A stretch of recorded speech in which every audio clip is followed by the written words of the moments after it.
Yo tout le monde! Alors, jour 3, chakra du feu, chair de poule intersidérale, comme j'aime bien l'appeler. Une manière, vous savez, de garder une vision de comment c'est en train de se transformer à l'intérieur, puisque le chakra du feu, c'est le chakra des émotions. Pour moi, en tout cas, c'est de... Quand je médite ou quand je suis en présence, c'est de voir à quel point j'arrive à réveiller cette chair de poule. Cette chair de poule, c'est quelque chose qui m'a toujours accompagné. Aussi bien en méditation, quand tu détends tout et que d'un coup tu sens que ça coule et que ça remonte, aussi bien que lors d'une émotion profonde. Déjà, ça arrive cash avec les musiques. Une bonne musique, un bon tango, une vraie valse, une musique électro qui me fait rêver et mon corps naturellement il se détend. Et naturellement, je me laisse envahir par cette chair de poule qui a tendance à monter jusqu'au côté et quand j'ai de la chance, jusqu'en haut. Donc du coup, j'adore cette chair de poule intersidérale parce qu'elle arrive aussi dans les discussions normales de tout le temps. C'est-à-dire on parle, on écoute et d'un coup on est envahi par cette présence. Et je me rends compte que cette chair de poule, elle arrive avec un mélange de 3 facteurs. Un, c'est le silence intérieur, à quel point on est en train d'accueillir le moment sans le surmener par plein de pensées, émotions, etc., etc. Donc juste on accueille et on le ressent. Une chose, une entièreté qui nous envahit. Deux, ça va être à quel point on est détendu au niveau du corps. Plus le corps il est détendu, plus j'ai l'impression que ça circule énergétiquement à l'intérieur. Et que du coup, on a plus tendance à pouvoir faire rentrer cette chair de poule. Ensuite, je dirais que cette chair de poule, elle arrive beaucoup quand on reste focus sur un seul truc, quand on est vraiment dans une seule vision. D'ailleurs, ça me fait penser à un mantra de conversation avec Dieu que j'avais pas du tout prévu de dire et qui dit je me débarrasse de toutes mes pensées négatives, de mes constructions mentales. J'abandonne tout pessimisme, je délaisse tous mes doutes, je rejette toutes mes peurs et j'entraîne mon esprit à s'accrocher à la pensée créative originale. Et là, cette pensée créative originale, on comprend que c'est elle qui peut nous permettre de créer et de créer. Donc après ce mantra, je dis souvent merci, ou alors puissance, ou alors amour, ou alors paix, ou alors calme. Ou je choisis, mais je vais souvent me centrer sur une pour justement qu'elle soit créative et que c'est de elle que partent beaucoup d'énergie. Donc cette chair de poule a toujours été pour moi une manière de ressentir à quel point je m'en vais profondément à l'intérieur de moi-même et entre guillemets des dimensions et des ressentis. Même si ça arrive en mode de méditation, aussi bien que dans la rue quand tu croises d'un coup quelqu'un et que tout ton corps se détend et que jusqu'aux épaules qui tombent et tout qui monte, c'est juste merveilleux, le bas du dos, les jambes, c'est juste fabuleux. C'est pour ça que pour moi la chair de poule est vraiment une force pour ressentir où on en est de notre intérieur au niveau émotionnel, détente et présence. Donc du coup, en plus de la chair de poule, ce qui est très important pour moi avec le chakra du feu, ça va être les émotions, c'est-à-dire avoir une vigilance avec les émotions. Le ventre. Dans le ventre, le feu, on garde le deuxième cerveau, notre second cerveau où il y a le siège des émotions. Du coup, quand on est vraiment vigilant, on se rend compte que parfois on se ment un petit peu en mode non, on n'est pas trop rancunier, mais en fait on a gardé tant de pourcentage. Non, on n'est pas trop triste, mais en fait on a gardé tant de pourcentage. Ce qui est bien quand on est vraiment vigilant, c'est qu'on peut du coup aller extraire cette émotion ou aller plutôt bien la regarder dans ses vibrations. D'ailleurs, faites des vibrations d'espoir et ressentez ce que ça donne, des vibrations d'amour, ressentez ce que ça donne, des vibrations de puissance, ressentez ce que ça donne. Et tout ceci va se mélanger entre eux. Donc, petit à petit, parfois à l'intérieur, il y a des petites émotions de tristesse, de peine, de dégoût, de rage. Et c'est naturel, on doit en passer par là. On doit d'ailleurs les exprimer pour les pouvoir laisser sortir. Ce qui ne s'exprime pas s'imprime. Et en ça, la poésie, l'écriture et même la vidéo me sauvent énormément parce que ça me permet de exprimer, de lâcher, de mettre en place, de faire germer, de m'entraîner, de partager. C'est tellement beau que j'en profite de toute la chance qu'on a. Alors, du coup, la vigilance des émotions, le passage des CAD que j'adore, mais là je ne vais pas vous le lire, je le mettrai en lien annexe qui va être à côté. Et par exemple, pour les émotions, quand je méditais beaucoup et qu'il y a des petites qui arrivent un peu négatives, du coup c'est là où il faut les embaumer le plus d'amour et les laisser repartir, détendre le corps encore, chair de poule qui remonte et encore. C'est comme si on pardonnait tout l'intérieur qu'on a eu buggé et qu'on le relaisse sortir et va, ça monte. Du coup, ça me fait rappeler à la phrase de Amitié avec Dieu, quand il nous dit quand tu sais pas quoi faire et que tu es perdu à l'intérieur de tes émotions, à l'intérieur de certains schémas destructeurs, à l'intérieur de choses qu'on est en train de ramoner et que ce n'est point optimal pour nous, à ce moment-là, c'est là qu'on peut, pour avoir puissance et optimale, vraiment rester sur des visions de gloire, des visions d'amour, des visions d'unité, des visions d'harmonie. C'est ça qui tout le temps nous fait revenir à la vraie, à la vérité, parce qu'en fait c'est la vérité. Donc ça nous fait revenir à la santé, à la puissance, à l'harmonie, à la joie, à notre vérité. Comme il dit, joie, liberté et amour, c'est interchangeable. Chacun va amener à l'autre. Donc je me rends compte que ma vérité, c'est de ne pas être ça. Donc je le vois que je l'ai encore un petit peu. Je le comble d'amour et je laisse partir l'autre et je me remplis juste d'amour et je détends. Viendra une autre pensée négative, je fais la même chose. S'il vient des positives, je l'accepte, je ressens toute son émotion qui est transmise au monde entier, car toute pensée est éternelle et va tout le temps. Et à partir de là, je la laisse couler et je l'offre, et je l'offre, et je la donne. Puis revient l'inspiration. Et je m'inspire de toute cette gloire, cette gentillesse, cet amour, cette merveille, et je réexpire en détendant. Et c'est souvent dans l'expiration que j'ai la chair de poule. Et je le réexpire en, en redonnant qui je suis, cet amour, tout. Et à force, ce jeu, en fait, il est gratifiant, il est merveilleux. C'est comme un arbre, j'ai l'impression, qui serait plein de paix et d'harmonie, et rien d'autre, juste là. Mais nous, on a encore plus de chance, on peut aller plus loin, on peut partager d'autres manières, on peut atteindre d'autres sommets, tout simplement. Chaque phase de la création a sa force, que ce soit la terre, l'eau, le feu, l'air, et tout ce que vous voulez. Et ce qui monte. Donc du coup, on a une possibilité énorme. Et ce feu du ventre qui peut aussi bien nous cramer, nous faire imploser, comme j'ai déjà dit s'imploser, et en même temps nous faire, et on voit magnifiquement grandir et exalter, voilà c'était ça le terme, exalter. C'est à nous de travailler avec cet outil et de voir. C'est pour ça qu'on a ces chakras, comme ce tableau que j'aime beaucoup, qui nous permettent, comme un arbre, de jouer en harmonie avec nos forces et faiblesses, comme des outils. Et c'est à nous de voir, ce qu'on en fait et comment on gère. Est-ce qu'on est sérieux ou pas dans notre compréhension spirituelle de comment on fonctionne? Parce que si on n'est pas sérieux, les conséquences seront naturellement pas sérieuses aussi, on va dire. Et du coup, c'est à nous de voir. Et à force de détours et de détours, parfois on cherche vraiment à vivre une vie saine dans le sens harmonieuse et favorable, honnête et responsable. Et ça nous aide beaucoup. Bon, après, on a tous galéré, on a passé par des parties qui n'étaient pas nous-mêmes. Et ces parties qui n'étaient pas nous-mêmes, on avait souvent besoin d'expérimenter pour la sortir de nous, pour dire ok, ce n'est pas ça, maintenant je suis ça. Et comme il dit, comment pourrais-tu être Dieu s'il n'y a que Dieu? Non, il faut qu'il y ait cette dualité, ce mouvement pour pouvoir choisir à nouveau. Et du coup, c'est de la chance. Quand on voit la chance qu'on a, on revient à la gratitude. Et en revenant à cette gratitude, on re-accélère le processus de magnificence, tout simplement. Et de joie, et de chance, et de tout ce qui vient avec. Donc du coup, sur ce petit truc, chair de poule, voilà, je voulais parler aussi de Jesmouen. Jesmouen, elle avait démocratisé le côté du pranisme, qu'on pouvait travailler sur le pranisme, même si pour moi ce n'est pas un but en soi, c'est plutôt un délire de gain d'énergie, de expérience spirituelle, de plein de choses, de tests, de intuition augmentée, de confiance en ses propres capacités, etc. etc.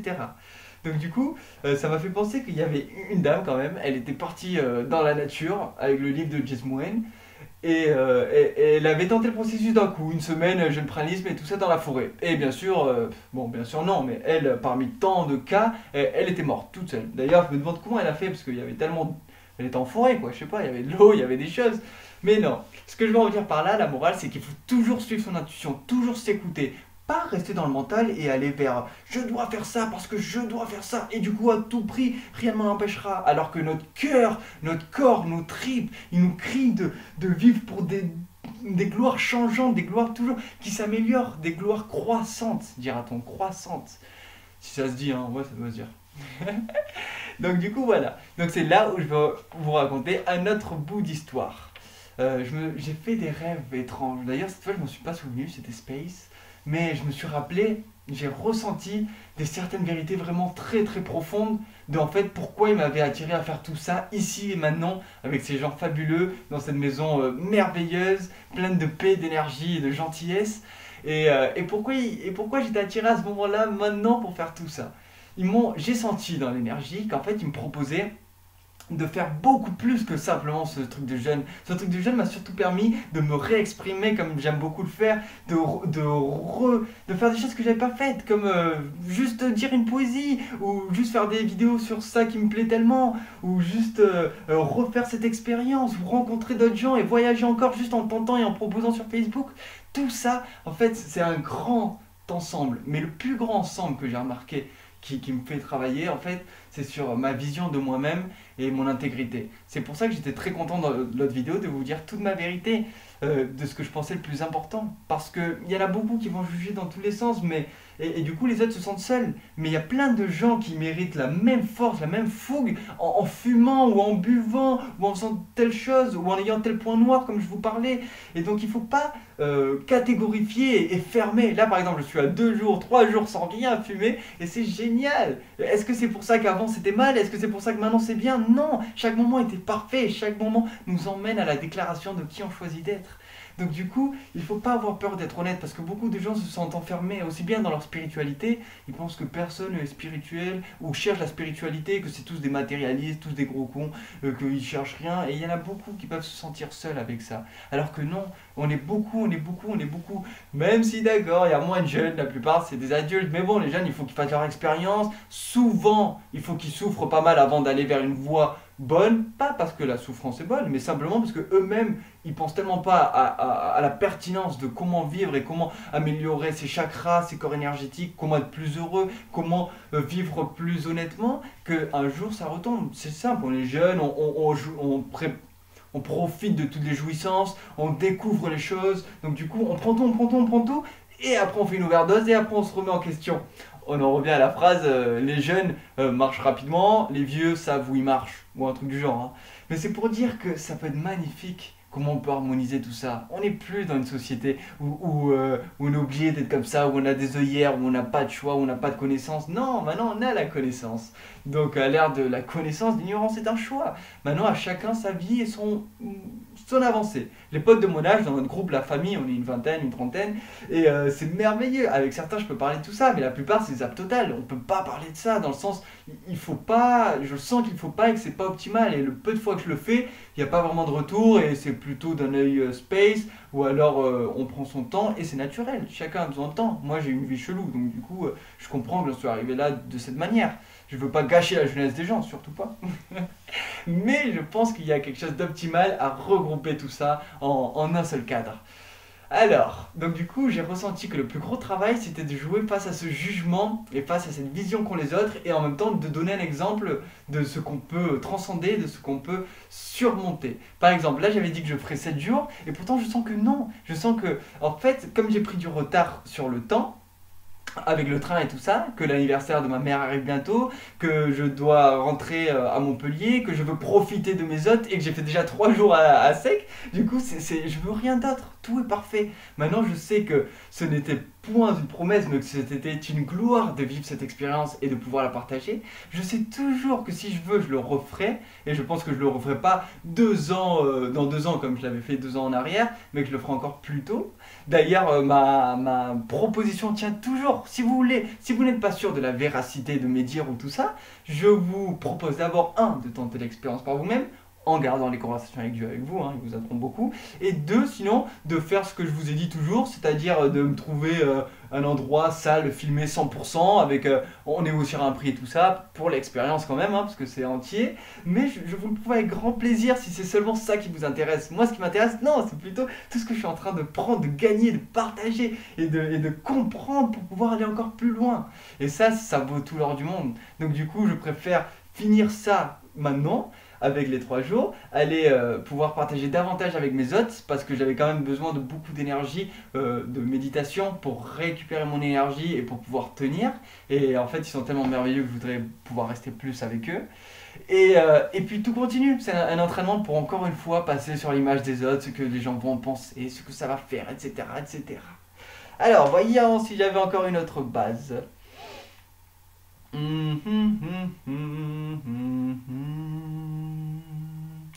L'écriture que je comptais reprendre de mon livre, Amour, intelligence et discipline, que j'adore. Là, j'avais pas trop la foi, même de trop lire, hein, je passais surtout dans mes exercices. Mais du coup, je sens que c'est vers ça qui m'appelle, parce que je l'avais mis en petite pause, mais si là je fais une pause sur le jeûne, ça va aller direct. Parce qu'il faut une manière d'être sincère dans sa vie. Amour, c'est l'âme. Intelligence, c'est l'esprit. Discipline, c'est le corps. On fait ce qu'on aime.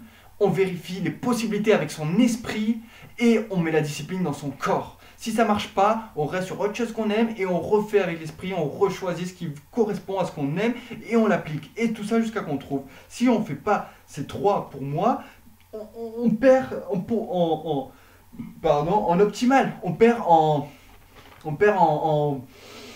Oh là là, je sais pas comment dire, c'est juste un ressenti, mais voilà, on n'harmonise pas les trois corps, âme, esprit et corps de la manière la plus pertinente. Parce qu'il ne faut pas oublier qu'on est ce tout. Et que si on se vole des moments d'amour, ou si on va vers des choses qu'en fait c'est pas de l'amour, on se ken un peu. Si notre esprit, il ne fait pas les bons choix les plus optimales pour nous, alors que ce qu'on veut c'est s'aimer et qu'on veut faire le meilleur pour nous-mêmes, alors c'est pas optimal. Si on ne fait pas les disciplines de ce qu'on a dit qu'on aime faire et ce qui nous fait du bien et de ce qu'on aime vraiment, ben c'est pas optimal non plus. Donc à partir d'une base très simple, on peut aller sur des choses de plus en plus compliquées, c'est-à-dire commencer à mettre sa journée en place avec certaines disciplines au choix. Par exemple, tu en as plusieurs, Qigong, méditation, yoga, course, marche, trucs, et tu en choisis quelques-unes par jour. Comme ça, au moins, petit à petit, ça se met en place et on voit les disciplines qui nous plaisent le plus, comme la musique, la danse, le tango, le chant, tout ce qui vous plaît,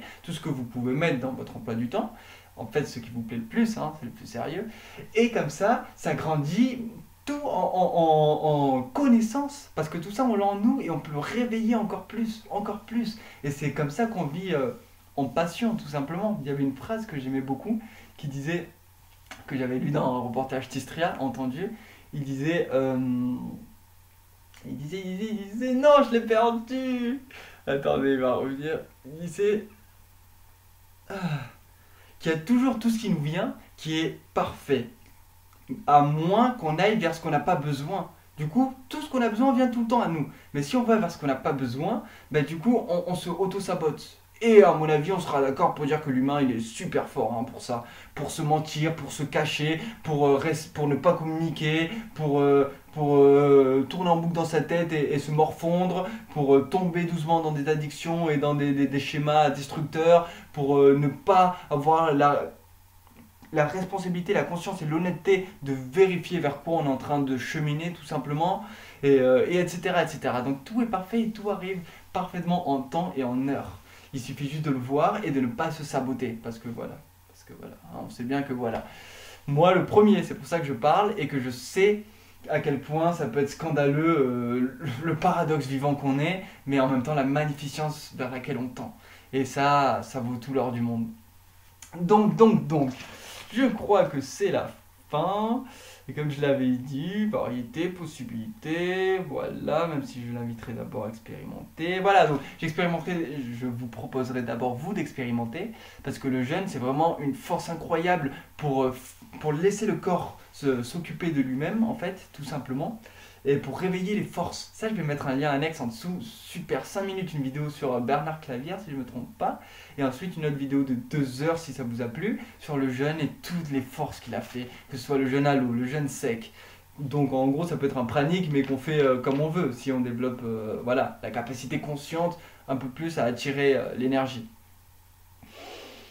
Ah, et du coup, ensuite, sinon moi je le referai dans tous les cas, et je sais qu'en plus un jour je le ferai filmer. Pour l'instant, c'est jusque là que je devais arriver, donc c'est parfait. J'ai pas le matos ni l'équipe pour faire un truc caméra H24 sans que je me prenne la tête, parce que rappelez-vous que chaque fois qu'il y a une petite prise de tête, du coup, il y a perte d'énergie, etc., etc.